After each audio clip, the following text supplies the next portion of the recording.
സംഘടിത ചോദ്യപേപ്പർ ചോർച്ച നടന്നെന്ന് ബോധ്യപ്പെട്ടാലേ നീറ്റ് പുനഃപരീക്ഷയ്ക്ക് ഉത്തരവിടാനാകൂ എന്ന് സുപ്രീം കോടതി. ഭൂരിഭാഗം വിദ്യാർത്ഥികളും വീണ്ടും പരീക്ഷ നടത്തണമെന്ന് ആവശ്യപ്പെട്ടതിന് തെളിവുണ്ടോ എന്ന് കോടതി ചോദിക്കുന്നു. പരീക്ഷ റദ്ദാക്കണമെന്ന് ആവശ്യപ്പെട്ടുള്ള ഹർജികൾ സുപ്രീം കോടതി ഉച്ചയ്ക്ക് ശേഷം വീണ്ടും പരിഗണിക്കും. രാധാകൃഷ്ണൻ വിവരങ്ങളുമായി ഡൽഹിയിൽ ചേരുന്നു.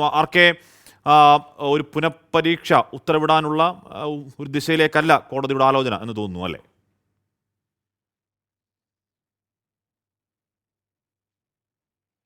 നമുക്ക് രാവിലെ മുതൽ നടന്ന വാദങ്ങൾ പരിഗണിക്കുമ്പോൾ അങ്ങനെ ഒരു രീതിയിലേക്ക് അഥവാ ഒരു നിഗമനത്തിലേക്ക് സുപ്രീം കോടതി പോകുന്നു എന്ന് പറയാം. പക്ഷേ അവസാന ഘട്ടത്തിൽ കോടതി ചോദിച്ച ചില ചോദ്യങ്ങൾ NDAയ്ക്കും തിരിച്ചടിയാണ്. ഈ വിദ്യാർത്ഥികൾ എത്ര പേർ അവരുടെ ജന്മസ്ഥലം ഉൾപ്പെടുന്ന മേഖല ഉപേക്ഷിച്ച് മറ്റു സ്ഥലങ്ങളിൽ പരീക്ഷ എഴുതാനായി പോയി എന്നതടക്കമുള്ള ചോദ്യങ്ങൾ, അതായത് ഉദാഹരണത്തിന് രാജസ്ഥാനിലെ കോട്ട അടക്കമുള്ള സ്ഥലങ്ങളിലേക്ക്, പട്ന അടക്കമുള്ള സ്ഥലങ്ങളിലേക്ക് ഒക്കെ പരീക്ഷ എഴുതാനായിട്ട് പോയി എന്നതുൾപ്പെടെയുള്ള ചില ചോദ്യങ്ങൾ കോടതി അവസാന ഘട്ടത്തിൽ NDAയോട് ചോദിച്ചിട്ടുണ്ട്. അത് അടക്കമുള്ള കാര്യങ്ങളിൽ NDAയുടെ മറുപടി ഒരുപക്ഷെ ഉച്ചയ്ക്ക് ശേഷമായിരിക്കും ഉണ്ടാവുക. ഏതായാലും രാവിലെ കേസ് പരിഗണിച്ച ഘട്ടത്തിൽ തന്നെ ഈ പുനഃപരീക്ഷ സാധ്യമാണ് എന്ന വിധത്തിൽ ഉള്ള നിരീക്ഷണങ്ങൾ ഉണ്ട് എന്ന വിധത്തിലായിരുന്നു ഈ വാദിഭാഗത്തിന്റെ നിലപാട്. അതിനനുസരിച്ചിട്ടുള്ള വാദങ്ങളാണ് അവർ അവതരിപ്പിക്കാൻ ശ്രമിച്ചത്. ആ ഘട്ടത്തിലാണ് കോടതി വ്യക്തമാക്കിയത് ഈ പരീക്ഷ എല്ലായിടങ്ങളിലും, രാജ്യത്തെ എല്ലായിടങ്ങളിലും നടത്തണം എന്നൊരു നിഗമനം കോടതിക്ക് ഇല്ല.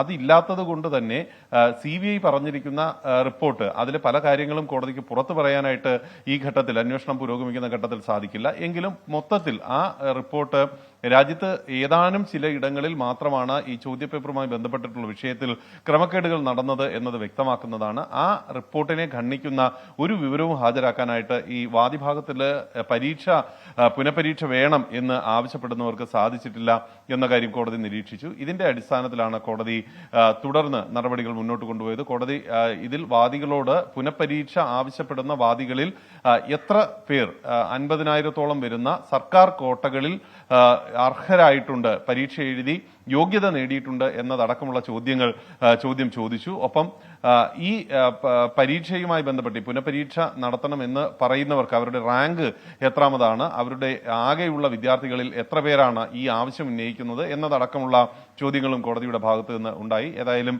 ഇതുമായി ബന്ധപ്പെട്ടിട്ടുള്ള നടപടികളിൽ വാദിഭാഗം ഉന്നയിച്ച ഏറ്റവും പ്രധാനപ്പെട്ട ആക്ഷേപം IIT മദ്രാസ് സമർപ്പിച്ചിരിക്കുന്ന റിപ്പോർട്ട് അത് പൂർണ്ണമായിട്ടും സ്വീകരിക്കാനായിട്ട് സാധിക്കില്ല. കാരണം IIT മദ്രാസിന്റെ ഡയറക്ടർ NDAയുടെ അംഗമാണ്. NDA ആണ് ഈ കേസുമായി ബന്ധപ്പെട്ട് പ്രതിക്കൂട്ടിൽ നിൽക്കുന്ന ഒരു കക്ഷി. അതുകൊണ്ട് തന്നെ NDAയുടെ വാദത്തെ, അല്ലെങ്കിൽ ഈ IIT മദ്രാസിന്റെ റിപ്പോർട്ടിന്റെ അടിസ്ഥാനത്തിൽ NDA പറഞ്ഞ വാദങ്ങളെ അംഗീകരിക്കാൻ സാധിക്കില്ല എന്നതാണ് ഈ വാദിഭാഗം ചൂണ്ടിക്കാട്ടിയിരിക്കുന്നത്. ഏതായാലും നടപടികൾ പുരോഗമിക്കുകയാണ് സുപ്രീം കോടതി. ഓക്കെ.